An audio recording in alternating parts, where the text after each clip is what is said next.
No les puedo hablar de comunicación porque no es mi materia, les puedo hablar de derecho penal específicamente, y ustedes verán eso, las herramientas que yo les puedo dar si les sirven para comunicar por ahí en el aspecto técnico, si les puedo dar una mano con orientarlos sobre, si bien los que están ya en el tema lo conocen medianamente bien, unos más, otros menos, sobre los pasos, sobre alguna terminología técnica que tiene el proceso penal y para que nos vayamos ubicando. Y la idea de la charla es que sea medio intercambio, digamos.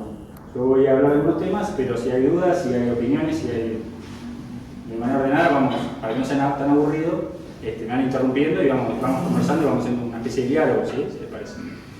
Yo quería arrancar bien desde el principio, hablando de qué es un proceso penal y hablando de las diferencias, que por ahí es un tema bastante que lleva a conclusión hoy, del nuevo sistema procesal penal, porque venimos de un cambio. El sistema procesal penal que tenemos ahora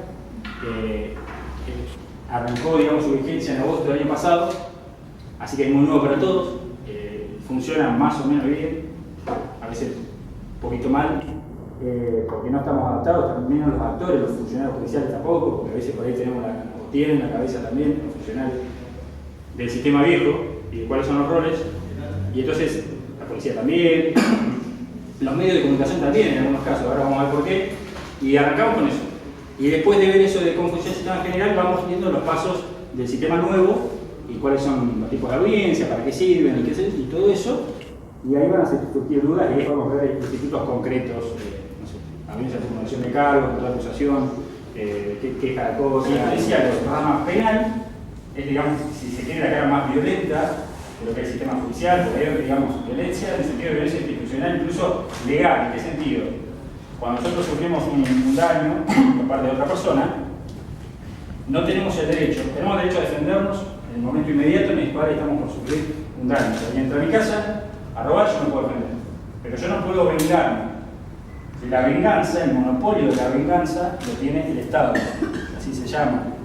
Aunque suene fuerte, es la vindicta pública, la venganza pública. Entonces, el Estado ejerce la venganza de aquello que nos sucedió y de lo cual nosotros no nos pudimos defender en su momento. Esa venganza, ese monopolio de la venganza, lo tiene el Estado desde no hace mucho tiempo, en realidad, porque la humanidad pasó, y esto está bueno a veces recordarlo, para ver de dónde venimos, la humanidad pasó por otros estadios previos, en los cuales esa venganza no estaba monopolizada por el Estado, sino que se ejercía de alguna u otra manera. ¿Sí? Por ejemplo, sistemas en donde si a mí me lesionaban a un familiar mío, yo tenía el derecho de lesionar a su vez a la persona que había agredido o incluso a su familia. ¿Sí? Por ejemplo, mataban a mi hermano, entonces yo tenía el derecho sagrado de ir a matar al tipo que mató a mi hermano y quizá al hermano también. Eso se llaman las guerras de sangre. O sea, ese sistema que a veces uno ve en una red social, en un comentario y dice, bueno, tendríamos que... Eso ya existió, no es que no existe. No es que nunca pasó y no probamos y funcionaba. Existió y no funcionó y dio lugar a guerras interminables entre familias. ¿Sí? En Romeo y Julieta de Shakespeare, esto es la historia. Es toda la historia de una guerra entre dos familias. ¿Sí? La historia de amor, obviamente, en el medio de esas dos familias que están enfrentadas, pero se trataba de una guerra de sangre entre dos familias. Entonces, me fui, parece muy lejos, pero la idea es que el Estado moderno monopoliza el poder, digamos, no solo el poder institucional, sino también esta venganza, y para contener esa violencia, para que sea una violencia racional, parece que los dos términos son contradictorios, pero existen, ¿no? La forma de canalizar esa venganza pública tiene ciertos límites, que es el derecho penal, y después el procedimiento por el cual se va a aplicar vamos a decidir si vamos a aplicar esa venganza. Uso esta metáfora porque en realidad no es del todo una metáfora pública, es el proceso penal. Es decir, yo a través de una serie de compuertas voy a ir determinando si la persona a la cual estoy imputando, la persona a la cual estoy acusando, es merecedora, primero, si es la autora del hecho que cometió. Es eso. Primero, si se cometió un hecho. Vamos bien del principio. Segundo, si ese hecho que se cometió es un ilícito penal, es un delito. El catálogo de delitos, como ustedes saben, está, y a veces hay confusiones con esto, está exclusivamente determinado en la ley nacional. Ninguna provincia puede alterar, ni para agregar conductas a ese catálogo de delitos, ni para quitarlas. lo que dice el Congreso de la Nación, el Código Penal y en leyes especiales, porque hay otras leyes que no son el Código Penal y que pues, tipifican ciertas conductas como delitos, son competencia exclusiva del Congreso de la Nación y nada más. Entonces, primero el Congreso, el Estado, me va a decir cuáles son las conductas que van a ser castigadas. ¿Sí? Castigadas, en sentido penal, no estamos hablando de una reparación. Eso es civil y eso lo podemos hablar después. ¿Cuáles son las conductas que van a ser castigadas y van a ser merecedoras de esta venganza pública en la forma de distintos tipos de sanciones? La más común, la que más hablamos siempre, es la prisión. Hay otras. Hay multas, hay inhabilitar a alguien para ejercer una profesión, por ejemplo, un médico que cometió un delito en el ejercicio de su profesión, que vamos a suspender o quitar la matrícula para siempre o por determinada cantidad de años, etc. Pero hay distintos tipos de sanciones. La sanción más común es la prisión. ¿Cómo vamos a determinar? Estamos llegando al proceso penal, que es lo que hablamos al principio. ¿Cómo vamos a determinar si la persona X, a la cual vamos a acusar, es merecedora de una sanción? Ese es el punto final, ¿no? Bueno, vamos a pasar. Primero vamos a ver si lo que hizo está en el Código Penal, digamos si es un delito. Fíjense que decimos si lo que hizo está en el Código Penal. Por ahí muy comúnmente decimos violó la ley penal o incumplió. No, en realidad lo que hace una persona que es delincuente si comete un delito es cumplir el Código Penal. Es al revés. ¿Sí? No se viola ninguna ley, ninguna norma jurídica dice no debes matar a nadie. Si usted busca en el Código Penal, no dice no debes matar, en ningún lado dice. Lo que dice el que mate le pasa esto. No dice no debes matar. Entonces, en realidad el delincuente no incumple la ley penal, la cumple. O sea, hace lo que la norma penal prevé y entonces merece la sanción. Lo que se le está imputando a esta persona es un tipo penal, porque puede ser que la conducta que se le está reprochando no sea un delito. Y parece que es algo absurdo, algo muy básico que estoy diciendo y no es así. Porque muchas veces hay denuncias de conductas que no son delitos. ¿Sí? Por ejemplo, el daño culposo. Voy a dar un ejemplo muy común. El daño culposo es destruir la propiedad de alguien, pero sin querer. El daño doloso es chocar un bate de béisbol y digo, este coche de fulano que yo tengo bronca, voy a agarrar el bate y le destrozo el auto. Eso es un delito. Pero si yo le choco el auto sin querer, no es un delito. Y hay veces que hay denuncias penales sobre eso. Entonces, si alguien me chocó el auto sin querer, también un juicio civil, mandaré una carta humana, lo que quieran, pero no hay una responsabilidad penal por romper la propiedad de alguien sin querer. ¿Sí? ¿Qué quiere decir eso? Que esa conducta de daño culposo no está acá en el Código Penal. O sea, ya el sistema penal eso no le interesa. Directamente no le interesa. Si uno hace la denuncia, en el mejor de los casos, un fiscal de forma muy amable me va a explicar, un paciente me va a explicar cuando yo hice la denuncia que me van a archivar esa denuncia porque lo que yo estoy diciendo no es un delito. Bueno, entonces si cometió un delito o si el hecho que se está imputando está en el Código Penal o está en alguna ley especial y es un delito, empieza todo un proceso que es el proceso penal, que eso sí, y ahí volvemos a las provincias, ahí sí ya es facultad de las provincias, ¿sí? de todas las provincias de la Argentina, decir cómo va a ser ese camino.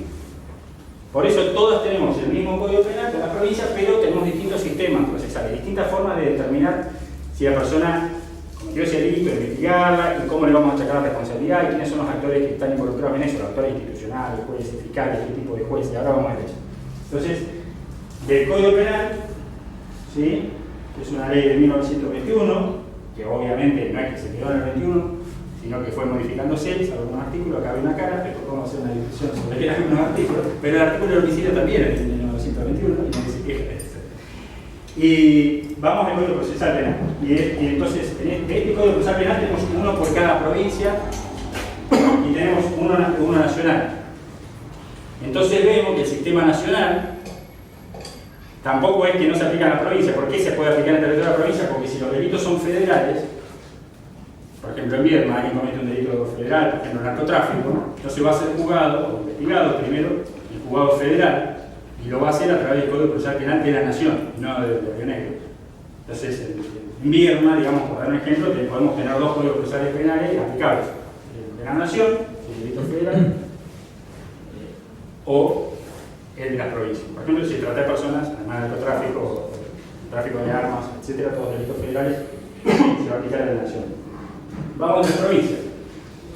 Entonces, el Código Procesal Penal es un manual de reglas que me dicen cómo hago para determinar si una persona es merecedora de un reproche penal, de una prisión, de una multa, de una inhabilitación, etc. O, en su caso, de las salidas alternativas, eso lo vamos a charlar, que también hay muchas noticias en los medios sobre eso, sobre juicio abreviado, sobre suspensión de juicio a prueba, sobre criterio de oportunidad, que está bueno que lo charlemos un poquito y veamos. A veces a la gente le deja sabor a nada, dice, ¿cómo esta persona le dieron abreviado, una suspensión? Dice, bueno, lo vamos a discutir cuál es el sentido de esa salida. Entonces vamos a ver el sistema mixto, así muy por arriba, y el nuevo. ¿Cuáles son las diferencias? ¿Por qué se llama mixto el sistema mixto? Hay dos sistemas puros, que básicamente son como ideales, porque no se dan en la práctica. Ahora, uno es el sistema inquisitorio. El sistema inquisitorio tiene esa palabra porque es como que se parece o tiene un gustito al sistema inquisitivo. No es inquisitivo, no se usa inquisitivo, sí es inquisitorio, es como parecido a... ¿Y qué es el sistema inquisitivo? ¿Y de dónde viene la palabra? Bueno, de la Inquisición. Ustedes saben que en la Edad Media, sobre todo en la época de la Contrarreforma, en España, bueno, en otros países, en España fue muy fuerte, en otros países, la Contrarreforma católica persiguió a las personas que supuestamente, bueno, eran hacían pacto con el demonio, o las brujas, etc., ¿no? Entonces, controlaba el poder del Estado, se controlaba a través de ese discurso religioso, y lo hacía la Santa Inquisición. Y la Santa Inquisición, entonces era ese poder estatal, pero además de la Iglesia, que perseguía a las personas que se alejaban en teoría, de la religión cristiana, del credo cristiano. Y lo hacían a través de un método de investigación. Obviamente ese método no respetaba ningún tipo de derecho de defensa. Lo mejor que vos podías hacer era te torturaban hasta que confesabas. Entonces cuando confesabas te mataban. Entonces lo mejor que podías hacer era confesar rápido que había hecho un pacto con el demonio para morir rápido. No había arrepentido. No había arrepentido. Yo creo que podrían haberlo implementado. Igual, no sé si lo que podemos llegar a pensar, porque en realidad había mucho, digamos, en ese sentido, como había tanto terror de la gente contra ese sistema, lo que había era mucha gente que delataba a otro, que denunciaba a otro para eludir la responsabilidad y ir hablemos informalmente a chupar las medidas del poder, decir, no, es fulanita que es bruja, como para decir, yo estoy del lado de ustedes. Entonces, ahí es donde se muestra la peor naturaleza de las personas, ¿no? Cuando tenemos miedo, fue de acá, que también en nuestra historia, también, bueno, y acá, el mejor lugar para decirlo, también ha pasado eso, ¿no? Con nuestra población. El miedo nos lleva a veces no lo estoy justificando, lo estoy explicando, ¿no?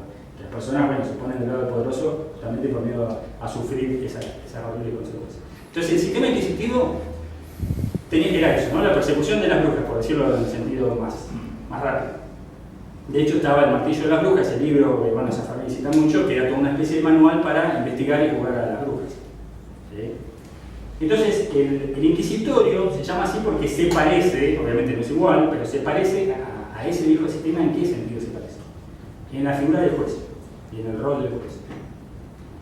El juez, como decían en las universidades, el nuevo sistema va cambiando, pero ¿cuál es el juez más poderoso que existe en nuestro sistema?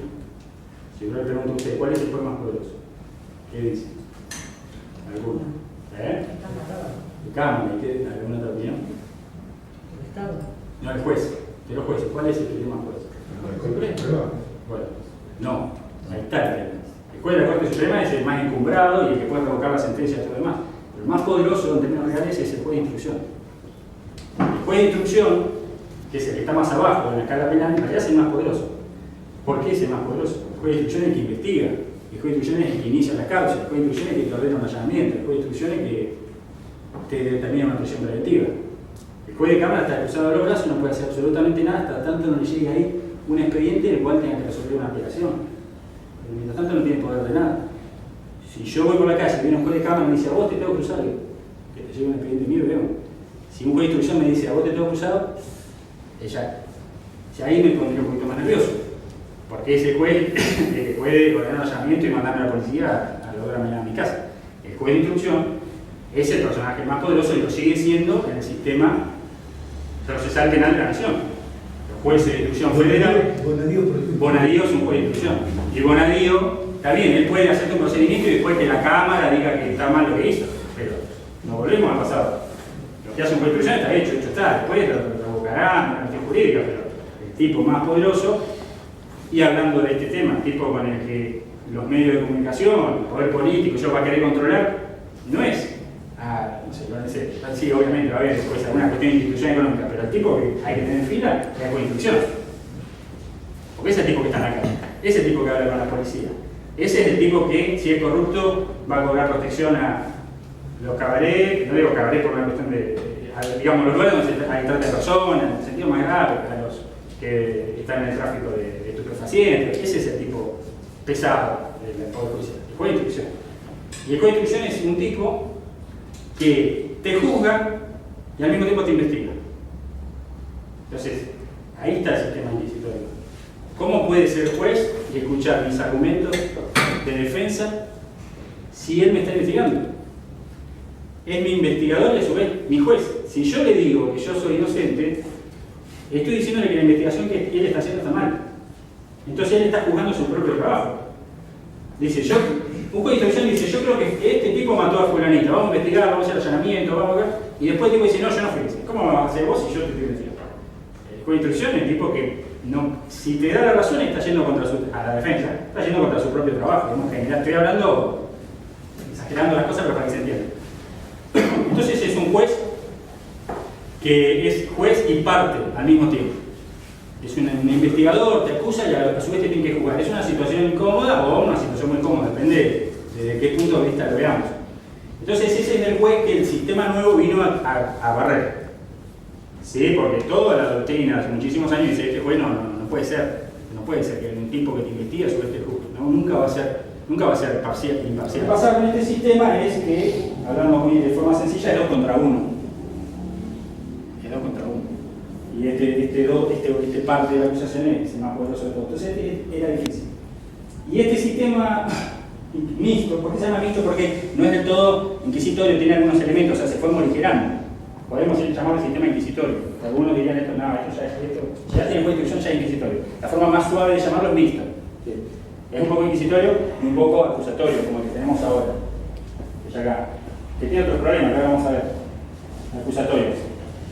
Este rige de 2017. Río Negro. Y en las provincias, en Chubut, en Neuquén. En Nación no. En Nación estamos acá todavía. ¿Sí? Bueno, entonces, vamos al sistema acusatorio, se trató de remediar. Otra característica más del sistema inquisitorio, que también hace a su viejo rezago medieval, es que era un sistema escrito. Un sistema predominantemente escrito, salvo por el juicio mismo. Todo lo otro es escrito. Ustedes de un sistema, de un caso penal del viejo sistema, lo único que podían llegar a ver era el juicio oral. Si no, no veían nada. Veían que sí, que procesaron a fulano, que se apeló, que qué sé yo, otra cosa, y por ahí algún periodista, algún comunicador podía llegar a conseguir una sentencia del medio, una resolución de la Cámara, de esto y el otro, pero no podía ver el desarrollo de la audiencia porque no había audiencia. Salvo en unos casos específicos, se hace sin audiencia, se hace todo por escrito. La indagatoria era el primer acto en el cual el juez de instrucción citaba a una persona sospechada del delito, teniendo, como por lo menos así lo dice el código, en algunos casos el juez puede ser más o menos arbitrario, no te citaban en indagatoria si no tenían algunos elementos.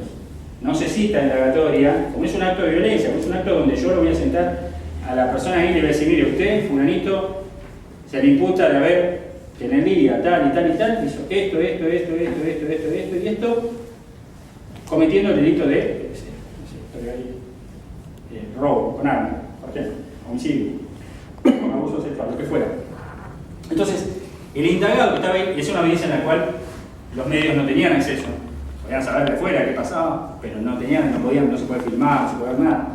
El indagado podía decir algo en su defensa o usar su derecho a guardar silencio. ¿Sí? Que además después te lo hace saber, que usted tiene derecho a guardar silencio. Y eso no implica que usted, digamos, no implica una presunción de culpabilidad ni así. Bueno, eso, yo como vos defensor siempre dije, eso es a medias. Si vos te sentás en una indagatoria y te cruzás el brazo y te dicen que mataste 3 personas, cortaste la cabeza, cortaste una bolsa y no decís nada, estamos complicados. O sea, era una estrategia quizá recomendada para la persona que realmente no tenía absolutamente nada para decir. Pero si vos no habías estado ese día con esas 3 personas y habías estado en un cumpleaños, lo primero que tenés que decir, no, perdón, tuve un cumpleaños. Y te digo el cumpleaños de quién y te digo todas las personas que me vieron. Obviamente, el que tenía el derecho para defenderse lo decía. Entonces el silencio sí implicaba cierto y que el juez ya tiene que empezar a ver un poquito menor. Y inmediatamente, después de esa audiencia indagatoria, en el término de 10 días, el juez te tenía que procesar, y ahí sí escuchamos, procesaron a fuego, lo seguimos escuchando por el sistema nacional y así, lo procesaron, lo sobreseyeron o le dictaron la falta de mérito, que eran los 3 caminos que tenía el juez de instrucción. Procesar a una persona significa que el juez ya decía, bueno, tengo bastantes elementos para tener una probabilidad, no era una certeza, una probabilidad de que esta persona cometió el delito. Entonces lo proceso. Y cuando lo proceso con prisión preventiva, si lo encierro, o lo dejo en libertad, o le doy alguna medida intermedia. Si lo sobresedo, digo, no hay elementos, listo, queda limpio, digamos, queda fuera de la cosa. Y la falta de mérito era un limbo, donde el juez decía, no tengo ni muchos elementos para decir que podía haber cometido el delito, ni muchos elementos para decir que no, te voy a dejar así, en remojo, un rato, y vos como abogado defensor me esperás 6 meses mínimo para decirle, miren, no apareció nada, usted me tuvo a mi cliente 6 meses ahí, en remojo, en falta de mérito, le dicten el sobreseimiento, salvo que en el medio haya aparecido. Esto de forma escrita y de forma secreta, qué sé yo, es el sistema viejo. El sistema nuevo, le vamos a prestar mucha atención, que es el vigente de Río Negro. Entonces ahora borramos a este muchacho, ¿sí? Disculpame, Cirilo. Sí. Sobreseimiento. Sí.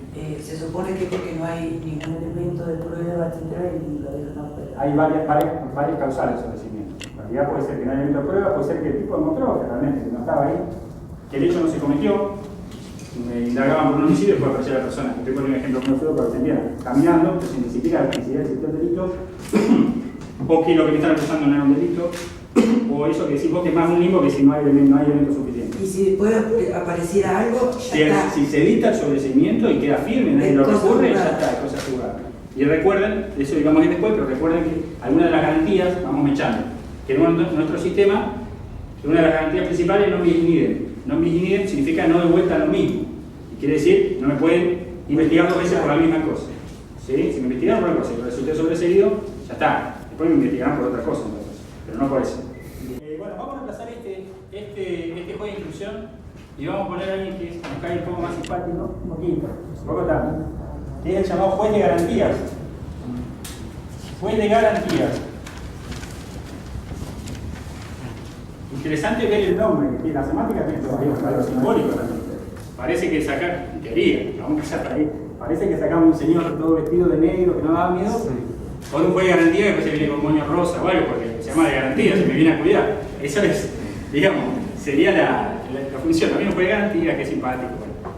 El juez de garantías, entonces, es un tercero imparcial. Siempre estamos en la teoría, después podemos ver algunos casos. El juez de garantías es un tercero imparcial. Entonces, acá tengo una ley, un choque entre el fiscal, ahora no se llama más agente fiscal, se llama fiscal directamente, y la defensa. Bien, entonces el juez no es parte, este juez de garantías ya no es parte, ya no me investiga, simplemente llega a la audiencia y escucha lo que las partes tienen para decir. Esto quizás ya sea interesante desde el punto de vista de la cobertura de la audiencia o de la cobertura de un resultado de una audiencia, porque he visto a veces, dirán ustedes también quizá con razón, yo le hago mi observación, que por ejemplo, cuando después de una audiencia de formulación de cargos o en una audiencia en la cual se discute si una persona tiene que continuar el proceso en libertad o no, o si tiene que ser encarcelado o no, y el juez resuelve que no le va a dictar la prisión preventiva, que lo va a mandar a su casa, quizá con una prisión electrónica, quizá que tiene que ir a firmar la comisaría todos los días, o no sé, alguna medida, o ninguna. A veces las críticas recaen, después vamos a ver el tema del principio de inocencia, recaen sobre el juez. Y puede ser que el juez se haya equivocado, pero también puede ser que, por ejemplo, en el caso que estoy diciendo, el fiscal haya ido a la audiencia sin prepararse, sin darle nada al juez. Porque el juez no puede suplir las deficiencias de ninguna de las partes. Si el fiscal tiene un caso que parece importante, pero va sin preparación, no argumenta nada sólido y dice, quiero que fulanito lo detengan, y el juez le dice, ¿por qué? Porque sí, porque tiene cara de malo. Un ejemplo absurdo, pero no da muchos elementos, y la defensa es buena, el juez no va a tener otra opción que darle la razón a la defensa, o al revés. A lo que quiero decir, que el resultado no es responsabilidad exclusiva del juez, sino en primer lugar, principalísimo, de las partes del proceso que son el fiscal y la defensa. Si usted pone una audiencia, que el fiscal puede ser muy malo, puede ser muy bueno, y la defensa puede ser muy buena. La querella, ¿qué es la querella? La víctima, o en el caso de que la víctima, por ejemplo, sea menor, o haya fallecido, desaparecido, entonces un pariente, hay un orden, quiera actuar, quiera ser protagonista del proceso, se va a constituir en querellante. Es decir, va a ir con un abogado particular, además de que está el fiscal, va a ir con un abogado particular, ¿sí?, para impulsar la causa. ¿Sí? Acá otra vez, si se quiere, ya es esto mucho más discutible, porque esto sí era muy claro, tener 2 contra 1, pero bueno, pero no es el juez, por lo menos. En principio no hay abogado querellante oficial, no existe. Es el fiscal, digamos que sigue su estrategia. Lo que sí hay, lo dice el Código Procesal Penal, y está muy reglamentado de manera muy difícil, ahora, no quiero decir a propósito, pero muy difícil, es el acceso de las personas sin recursos a un abogado querellante, porque el Código lo prevé. El Código dice, cualquier persona que quiere impulsar una investigación penal y no tiene recursos para ir a tocar el timbre a un abogado particular y pagarle, el Estado le va a proveer. Eso dice el Código. ¿Qué pasa? ¿Cómo se ha reglamentado eso? Al abogado particular, o sea, no es que le ponen un abogado del Estado, sino que al abogado particular, la Procuración General le va a pagar sus honorarios, que ya están preestablecidos, después de que termine todo el caso, quede firme, y el abogado actúa una serie de pasos administrativos para cobrar. Lo que sucede con eso es que no vas a atentar a muchos profesionales. Por ahí, esto es sin prejuicio, porque por ahí a alguno le interesa porque ser querellante, porque tiene una cuestión, quiere trabajar en las causas de género, quiere trabajar en las causas y lo hace por vocación. Pero si alguien parte solamente del punto de vista económico, no le va a ser tan interesante. No solo por el monto por ahí está bien, pero es muy largo. Para que una causa termine y quede firme, vamos a suponer que la defensa sigue todo y llega hasta la Corte Suprema, lleva hasta 4 años para cobrar el abogado de esta persona. Por lo cual la querella, en la práctica les digo, la ejercen en general, es más fácil conseguir abogado cuando el caso tiene algún contenido económico. Por ejemplo, un homicidio en un accidente de tránsito.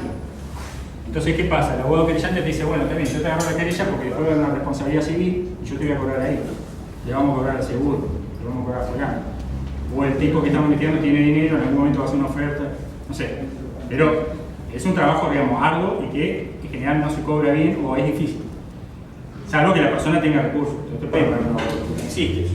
Tiene que ser objetivo, tiene que ser razonable con, por ejemplo, la pena que va a pedir, o si va a pedir prisión preventiva o no en un determinado caso. No es su misión tener a toda la gente presa. ¿Sí? Entonces, si bien va a acusar, va a actuar con objetividad, va a requerir la prisión preventiva de las personas que él realmente cree que se van a fugar o que van a salir a prestar testigos, y va a pedir una pena adecuada al hecho. Esa sería, en teoría, siempre estamos hablando, ¿no? Y la querella, ustedes van a ver que como es un abogado particular, hace lo que el cliente, no lo que el cliente le pide, pero más o menos lo que negocia o habla con el cliente. A ver, el abogado defensor no va a decir, bueno, mi cliente es medio culpable, pero yo... No, el abogado defensor se pone la camiseta de su cliente y sale a la cancha. Y el abogado querellante es lo mismo. El abogado querellante dice, vamos a pedir 50 años, entonces cuando pide 50 años el cliente dice, ¿cómo el fiscal pidió 10? Mi abogado que yo contraté pidió 50. Pidió 50 porque no tiene ninguna responsabilidad, más allá de su responsabilidad profesional, no tiene que ser objetivo. Pide 50 para que el cliente lo aplaude de un lado. Y para que cuando el fiscal pida 10, que el fiscal como que el fiscal es un tibio. ¿Sí? Por eso también, por ahí para juzgar o para comunicar, cuando ven una audiencia que la querella y el fiscal son totalmente distintos, piensen que la querella está actuando para un cliente particular. Y no es funcionario, no responsabilidad de nada, si no le dan lo que pidió, no importa. Entonces, ¿cuál es garantía? ¿Qué función tiene? No me investiga. Va ordenando la investigación, digamos, en el sentido de que el fiscal, si pide determinadas medidas, le va a decir que sí o que no. Determinadas medidas que son invasivas a los derechos del imputado. El caso más típico es el allanamiento. ¿Sí? El fiscal sospecha que yo tengo algo robado en mi casa, entonces va al juez y le garantías y le dice, bueno, le he investigado a Bustamante porque yo sé que el auto robado está en la casa de él, entonces le pido ir 3 o 4 policías, abrirle el portón y yo meterme a ver si está el auto. Bueno, eso es un allanamiento y que yo me requiere la autorización del juez de garantías. Otra función muy importante que tiene el juez de garantías tiene que ver, quizá la más importante, con la libertad de la persona O sea, con las medidas de coerción, las medidas que van a sujetar a la persona que está siendo investigada. La que más común, que más conocemos, es la prisión preventiva. Vamos a la prisión preventiva, que parece un tema también muy caliente en los medios todos los días. ¿Qué es la prisión preventiva? Recordemos. Volvemos a las garantías, y recuerden que este juez se llama de garantía, por lo menos de nombre. El primer principio del derecho penal, recuerden que partimos de la base de que vamos a investigar si hay alguien culpable o no, si es merecedor de una sanción de la venganza penal. ¿Por qué digo venganza? Porque es, además por las raíces de indignidad pública, venganza pública, porque además no es reparar. Si bien ahora se están implementando las medidas de reparación, el derecho civil tiene la función de reparar. Alguien me causó un daño, yo inicio una acción civil para que me repare el daño. Me chocó el auto, me deje el auto como nuevo. Me mató, me pisó el perro, bueno, ahí me va a pagar plata, pero no me puede volver mi perro como está. Pero cometió un delito penal, si voy a la vía civil va a ser para que lo repare, pero si voy a la vía penal va a ser para que sufra. Porque es así, para que sufra un mal. Después hay un discurso racionalizador que vamos a ver sobre la función de la pena, que vamos a ver que es bastante contradictorio y a veces somos un poquito hipócritas, nosotros como comunidad también con el tema de la función de la prisión. Ahora podemos ir a eso. Pero bueno, vuelvo a donde estaba. Después garantías. Empieza el proceso. La persona tiene un estado de inocencia. Así lo dice el Código Procesal Penal nuestro. Y esa es la correcta manera de decirlo. Estado. No es una presunción. ¿Por qué no es una presunción? Porque presumir algo es decir, bueno, no sé si soy inocente o no. Vamos a hacer como que soy inocente. Vamos a presumir como que soy inocente. Vamos a hacer como sí, pero estoy empezando a mirar medio raro. Pero bueno, vamos a hacer como que soy inocente. El estado inocente es, sos inocente. No es lo mismo. No es lo mismo, son cosas distintas. Entonces, al gozar del estado de inocencia, el principio que tenemos que tener claro es que el principio es que me van a investigar y hasta que me condenen, es decir, hasta que pierda mi estado de inocencia, voy a tener que estar en libertad, porque sigo siendo la misma persona que soy en este momento. Entonces, el principio básico, y que está muchas veces repetido en el Código Procesal Penal, es la libertad durante el proceso. Pero ¿qué pasa? Hay casos en donde se justificaría encarcelar a esa persona, ¿sí? Y se justifica en solo dos casos. Hay cierta doctrina que lo quiere ampliar, ponerle más posibilidades para encarcelar a una persona. Y algunos códigos provinciales lo han receptado. Si no recuerdo mal, creo que el de Neuquén tiene una cláusula más. Los dos principios que están aceptados por la Corte Interamericana, y esos son cuáles. El peligro de fuga, primero. Si la persona se va a sustraer del proceso, si se va a ir. Y el otro es obstaculizar la investigación. O sea que yo tengo que pensar dos cosas antes de meter a una persona presa, digamos, una persona inocente, presa. Si se me va a ir del proceso, si como están las cosas se están poniendo complicadas y estoy consiguiendo pruebas y qué sé yo, de este tipo se va a tomar y se va a ir y no lo voy a encontrar nunca más. O si va a ir y va a obstaculizar el proceso. ¿Cómo puede obstaculizar el proceso? Va y destruye pruebas. Aprieta testigos, los amenaza. Digamos, esos peligros, ¿sí?, son los que tengo que tener en cuenta. Si no tengo ninguno de esos dos peligros, o si puedo contrarrestarlo de alguna manera, entonces no debería dictar una prisión preventiva. Con el tema del peligro de fuga, es muy interesante que los dos extremos parece que son los dos extremos, digamos, del poder económico, son los que nos dan peligro de fuga. Por lo menos, esa es cierta paradoja. Es decir, la persona que no tiene peligro de fuga, en principio sería una persona de clase media, con un trabajo fijo y con una familia y con una casita y un autito. El que es muy pobre suele no tener arraigo. A veces hay gente que no tiene domicilio fijo, no tiene trabajo fijo, hace changa. Y dice, este tipo vive en no sé dónde, hace changa, vive un día acá, un día allá, y este capaz que se me escapa, porque no tiene nada para hacer.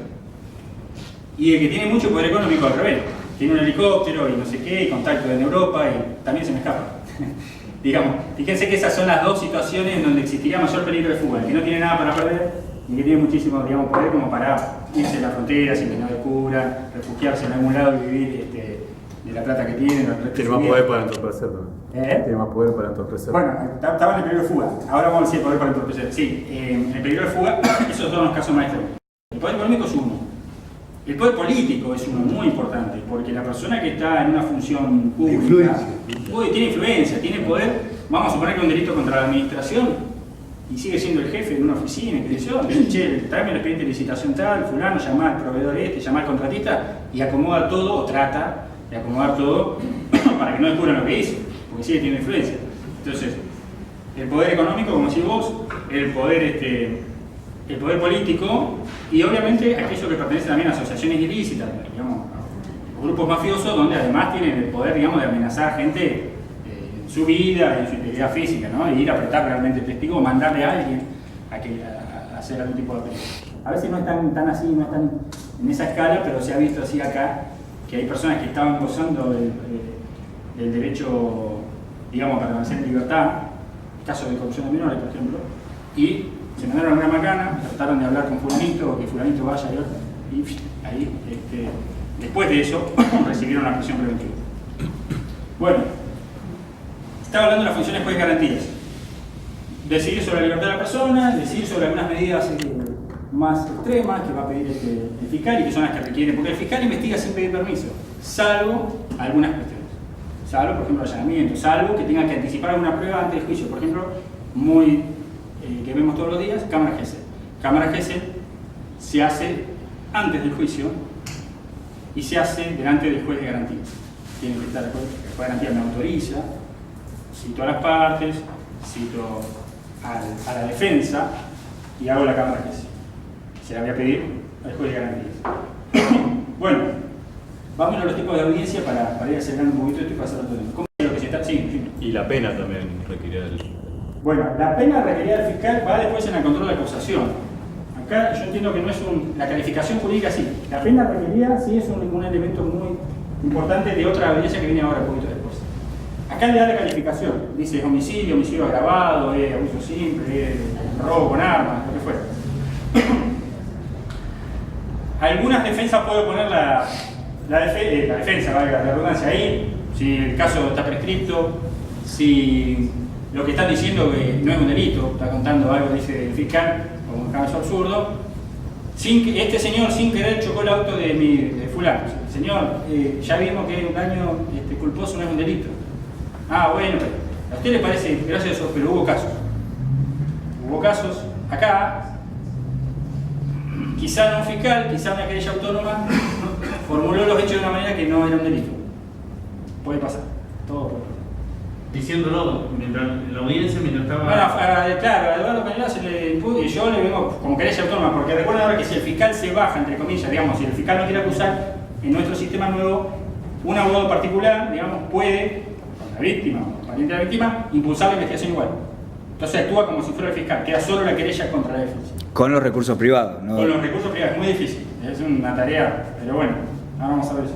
Pero puede ser. Entonces, ahí a veces... En la suspensión del juicio a prueba, que es otra cosa, la probation, famosa, que se pronuncian así, quiere decir que al juicio se le pone una pausa, el proceso penal le pone una pausa, me dan algunas tareas para hacer, o yo ofrezco una reparación, digo voy a reparar este daño, hago unas tareas comunitarias, las medidas que me fije el juez, no voy a tomar, no sé, abusar de bebidas alcohólicas, esas medidas siempre eran las mismas medidas para todo en general, y debería ser mucho más específico, de acuerdo al tipo de delito, pero bueno, han dado la medida de no usar el alcohol en un caso de estafa, por ejemplo, que tiene que ver, con una violencia de género puede ser, tipo de borracho le pega a la mujer, pero estafar a alguien a través de un pagaré y tiene una medida de no usar bebidas alcohólicas, no tiene mucho que ver, pero ha pasado. En el juicio abreviado no. El juicio abreviado no se suspende, sino que directamente la persona acepta la responsabilidad y se le da una pena. Obviamente que el fiscal me va a ofrecer, y acá es un juego de estadística, un juego de una apuesta. El fiscal sabe qué tiene y qué no tiene acá para el juicio. Tengo mucho, tengo poco, más o menos, va a ser un juicio fácil. El abogado de la otra parte, quién es, cómo se maneja, qué tiene, eso también juega muchísimo. Me va a hacer mucho lío, ¿o no? El tipo tiene miedo, no tiene miedo, quién es el tipo. Y entonces le voy a ofrecer una pena. Y entonces si el tipo me acepta la responsabilidad y me agarra una pena, le voy a ofrecer una pena bastante más baja de la que yo le voy a aplicar. Es una especie de esto. Hay abogados, jueces incluso que te dicen que esto es totalmente inconstitucional. Yo le explico cómo funciona. Vos tenés el miedo de que si vas a un juicio te van a dar 6 años, por darte un ejemplo. Porque el fiscal te lo anotó encima antes. En el control de acusación te puso, te voy a pedir 6 años, ya está anotado, ya está escrito. Me llega la hoja, te va a pedir 6. Yo soy el abogado del defensor del tipo, digo, te va a pedir 7, 6. Yo tengo esto, mirá que tengo fulano que va a decir que no fue, que sí fue, que no sé qué. bueno, yo te ofrezco 3, alguna variedad de 3 suspensos. Y el fiscal, si tiene demasiado, te va a decir que no, porque te va a meter en cana 8. ¿Para qué te va a dar 3? Si te pide 8, no te va a dar 3. Pero entonces capaz que no tiene demasiado. Capaz que no tiene demasiado. Y yo digo, no tiene demasiado, entonces voy a ir al juicio, lo voy a sacar. ¿Y si no lo saco? Y si el tipo está 8 años y dice, podría haber estado 3 y me peleé de mi casa. Es una situación muy complicada, incluso para personas que podrían ser, ya te digo, el caso, cuando aceptan eso, aceptan su responsabilidad, formalmente es así. Pero en un caso de que uno fuera inocente, yo no sé si no lo agarraría. Si veo que hay cosas, o que está dudoso, o que no puedo probar realmente que yo no estaba en ese lugar, o que sea.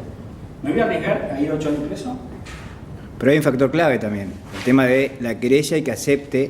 No, y si no hay querella. Bueno, pero en el caso de que haya querella, por ejemplo. Si no la acepta la querella, no importa, ¿eh? ¿Se puede hacer igual? Se puede hacer con el fiscal. Bueno, hay una tendencia entonces, al menos yo lo veo esto. Respetar la querella de la No, hay una tendencia al abreviado, permanentemente. Sí, hay una tendencia al abreviado y voy muy rápidamente a eso. Les digo, y ya voy terminando ya el juicio y hacemos el break. El sistema este es predominantemente de abogados defensores públicos, 90% de los casos, un poquito más, un poquito menos, significa personas que no tienen muchos recursos para pagar un abogado particular, que el defensor público maneja una cantidad de casos que yo he escuchado a algún defensor en algún concurso del Consejo de Magistratura hablar sobre su laburo que viene haciendo, y dice, ¿cuántas causas tenés? Entre las viejas y las nuevas, 900. ¿Cómo así? ¿Cuántas? Por más que sea el mejor defensor del mundo, no estoy. ¿Cuánta bolilla te va a dar? Además, si tiene 3 homicidios súper que salieron todos los días, súper cosas, te va a dar buena voz que robaste una moto, va a llegar al juicio así. Hola, ¿de qué se trata esto? A ver, estoy exagerando. Si es responsable, leyó un poco antes de la audiencia. Si no es responsable, no. ¿Cómo te va a defender? Entonces es un sistema de castigo. Y esto no es Vierma solamente. Esto es, si quieren, las películas y si quieren Estados Unidos. Estados Unidos, el 90% más de los casos también son de abogados públicos, de defensores públicos. Son como ONG, no funciona acá, no es que son... Depende del estado, en algunos estados son incluso ONGs. Tengo una serie que hay como una ONG que defiende los casos. Bueno, porque tienen un subsidio para hacer eso. Cumplen la función de abogado público, pero trabajan a través, no forman parte del Estado, propiamente dicho. Bueno, ¿qué pasa? Las personas no tienen recursos, son las personas que van al defensor público, el defensor público no tiene tiempo para estudiar el caso, ni para poner defensa, abreviado. Y el fiscal Como por tiene un una tubo. tasa de éxito, una tasa de condenas alta, tiene menos trabajo, porque no tiene que hacer el juicio, y va pasando. Y donde aparece el abogado particular, ese es el que por ahí puede poner un poquito para una rueda y se hace un poquito más difícil.